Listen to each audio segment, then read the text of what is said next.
ఇచ్చినాం. నాకు 2 పాపలు, వాళ్ళకి పెళ్లి చేయాలి, నా దాని డబ్బులు లేవు, మేము బీదోళ్ళం. ఆయన వచ్చి ఇల్లు గుంజుకుంటాం అది గుంజుకుంటాం అంటే మళ్ళీ మేము ఎట్లా చేయాలి? మా పిల్లల పెళ్లిళ్ళు ఆయన చేయమని కట్నం ఇచ్చి మళ్ళీ చేస్తే నేను ఇల్లు ఇచ్చేస్తాము. వద్దు, మాకు ఎందుకు? మేము కష్టపడి కట్టుకున్నది మాకు కావాలి. ఆయన డబుల్ బెడ్రూమ్ ఆయననే పెట్టుకోని మాకెందుకు ఇస్తాడు? మేమేమైనా బిచ్చం అడుగుతున్నామా? ఆయనను అడుగుతున్నామా? అడుగుతలేం కదా. ఆయన ఎందుకు ఇస్తాడు? అంటే డెవలప్మెంట్ చేయొద్దు. ఆయన మమ్మల్ని బొందబెట్టొద్దు, ఎందుకు తీసుకుంటాడు? ఆయనకి ఏం హక్కు ఉంది తీసుకోనికే? నాకు ఒకటి చెప్పండి, ఏం హక్కు ఉంది? వేరే దగ్గర ఆయనకు నిజంగా మా మీద మా తోడు కొట్లాడేది మాట్లాడేది అంటే డైరెక్ట్ రమ్మనండి, మా ముంగట కూర్చొని మాట్లాడమనండి. ధైర్యం లేదు ఆయనకు. మేము ఆయనను ఎంచుకున్నాం ఎందుకు? ఓట్లేసి ఎందుకు ఎంచుకున్నాం? మా వచ్చి ఇల్లు కూడా కొట్టమనా? ఒకవైపు మహిళలను కోటీశ్వరులను చేస్తా అంటూ ఆయన బొంద చేస్తాడు. ఆయన కోటీశ్వరులను చేయడు, వంకాయ చేయడు, యావి చేయడు. ఆయన మా అందరు నెత్తి మీద డప్పాలు కొట్టి భూములన్నీ గుంజుకొని మళ్ళీ ఆయన ఏం చేసుకుంటాడు?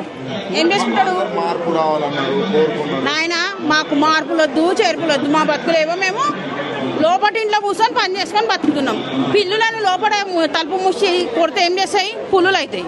నువ్వు పిల్లులను లేపి పుల్లులను చేస్తున్నావు. ఆడోళ్ళను ఆడోళ్ళు పుల్లులు అయితే ఏమవుతారు? కాళీ మాతలు అవుతారు. తర్వాత రోడ్డు మీద ఉంటాం. ఆయన ఇంటి ముంగట గుడి చేసుకొని కూర్చుంటాం.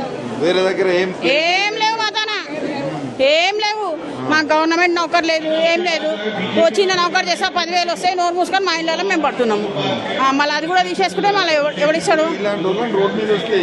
ఏం సాధిస్తామని అదే వచ్చి డైరెక్ట్ మా ముంగడ పబ్లిక్ ముంగడ కూర్చొని మాట్లాడాలి. ఆయన ఏమైనా బాధ అయితే ఆయన మా నుంచి బాధ అయితే ఎదురు బదురు పబ్లిక్ ఇక్కడ కూర్చొని నువ్వు అక్కడ కూర్చొని 10 మంది ఉంటారు కదా సెక్యూరిటీ మొత్తం. నీకేం బాధ లేదు, ఏమైనా అయితే మాకే అవుతుంది పబ్లిక్, నీకేమైతుంది? ఏం కాదు కదా. రా వచ్చి పబ్లిక్ లో కూర్చొని మాట్లాడాలి ఏదైనా మాట్లాడేది ఉంటే, లేకపోతే మాట్లాడద్దు. ఆయన ఎందుకు మాట్లాడతాడు? మా ఇల్లు ఎందుకు గురపడతాడో అడుగుతాము. మేమేమైనా చేసినామా? మేము ట్యాక్సులు కడతలేమా? Current bill కడతలేమా? నల్లల బిల్లులు కడతలేమా? ఏం కడతలేము. నువ్వు కూలగొట్టే రైట్స్ నీకేడున్నాయి? నువ్వేమైనా పైసలు ఇచ్చినావా? మాకు ఏమైనా పైసలు ఇచ్చినావా? చెప్పండి. మీరు పైసలు ఇచ్చిండ్రా? ఎందుకు పోతాము? ఇస్తాడా? మళ్ళీ 2 కోట్లు ఇవ్వమని పోతాం. 2 కోట్లు ఇస్తే పోతాం. నా పిల్లలకి 2 పెళ్లి చేసేది ఉంది, కట్నం ఇచ్చి 2 కోట్లు ఇస్తే పోతాం. అన్ని ఇళ్ళకి 2 కోట్లు ఇవ్వాలి, నాకు ఒక్కదానికి కాదు. మేమంతా ఒక్కొక్క ఇల్లు అన్ని కలిపి ఒక్క ఇల్లు, అన్ని ఇళ్ళకి 2 కోట్లు ఇస్తే పోతాం.